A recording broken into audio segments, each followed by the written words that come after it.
Mylimieji, šiandien noriu su jumis pasidalinti apie svarbę įkvepiančią temą, kuri nagrinėjama pranašo Ezekielio knygoje 34 skyriuje. Šis tekstas atskleidžia mums ganytojo vaidmenį, jo atsakomybę ir Dievo atsinaujinančią galią mumyse. Pažvelkime į šiuos žodžius su atvira širdimi ir paieškokime jų prasmės mūsų kasdieniniame gyvenime. Ezekieliui esant Dievo pranašui buvo pavedama kalbėti Izraelio tautai, atskleisti jų nuodėmes ir kviesti juos atgailai.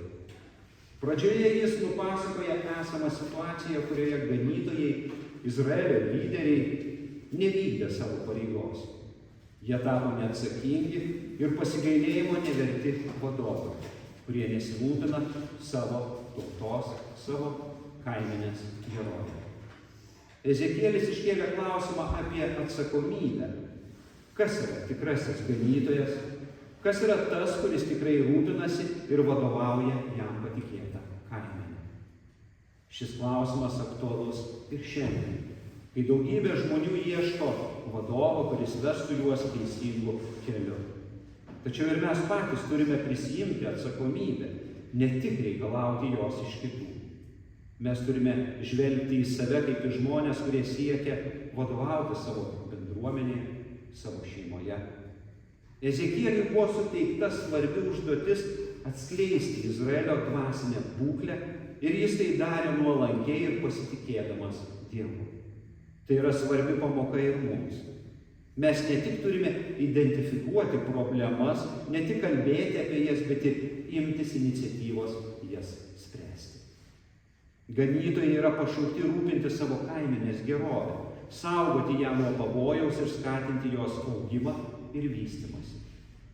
Tai yra labai svarbus įspėjimas ne tik pasaulio vadovams, bet ir kiekvienam iš mūsų, kurie turime nors mažiausią įtaką kitų gyvenime. O įtakos mes tikrai turime savo kolektyvuose, bendraudami su kaimynais, taip pat įtakos turi žmona vyrui arba vyras žmonai. Tėvai vaikams, bet ir vaikai turi įtakos tėvams. Sugrįžkime prie teksto.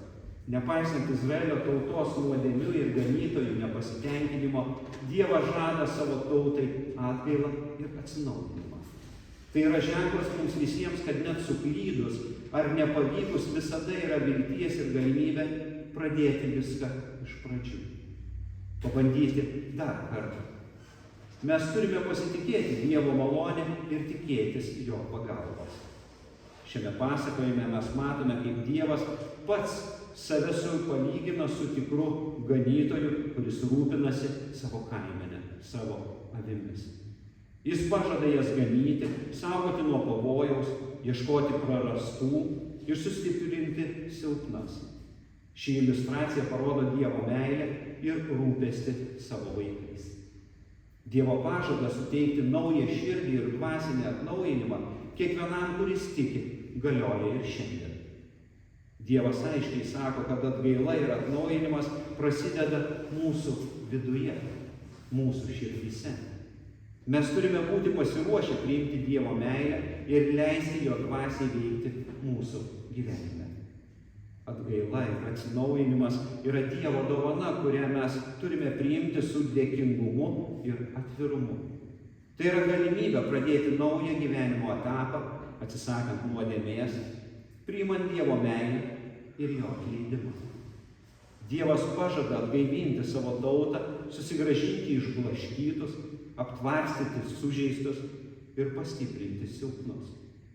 Tai yra viltis mums visiems, kad net esant beviltiškai situacijai, Dievas turi galios atgaivinti ir atstatyti tai, kas buvo sugriauta.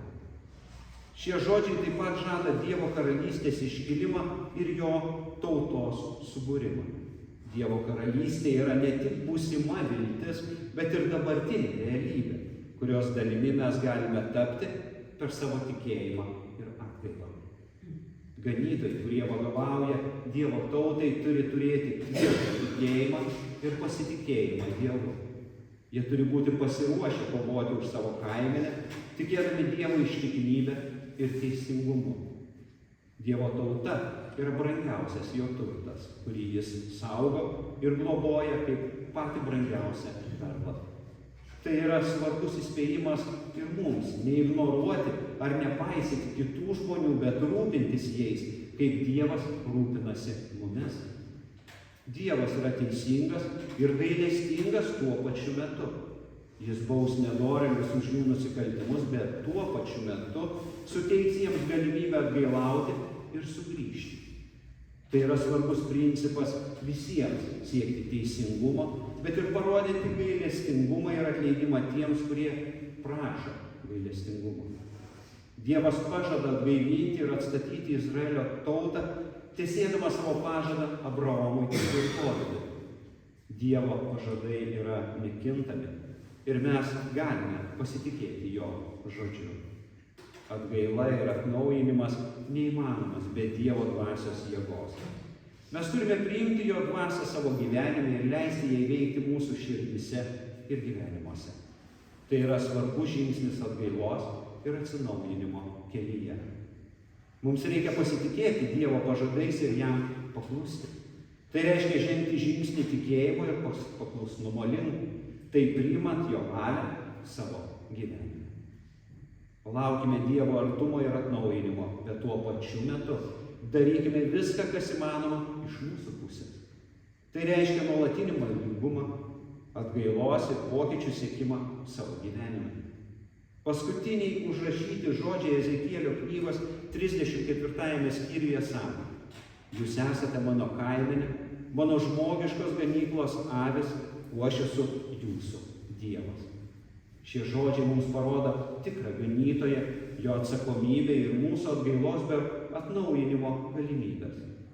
Mes turime būti pasiruošę priimti Dievo žodį ir leisti jam veikti mumise. Tegul šie žodžiai įkvepia mus gyventi Dievo valiai ir siekti atgailos ir atnaujinimo savo gyvenimuose.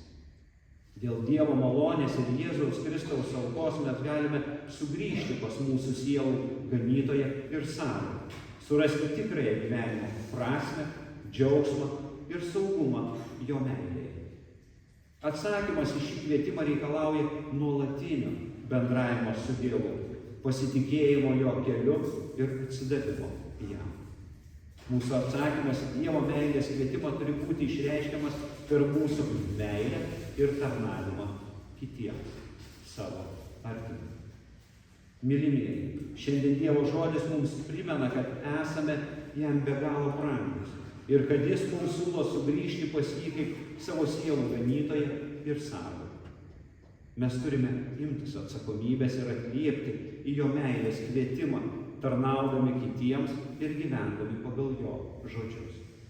Tad tegul mūsų gyvenimas ir veiksmai liudija mūsų tikrai atgimimo prigimtį ir mūsų ryšį su geruoju ganytoju, nes jis guldė savo galvą ir gyvybę, kad mes turėtume amžiną gyvenimą.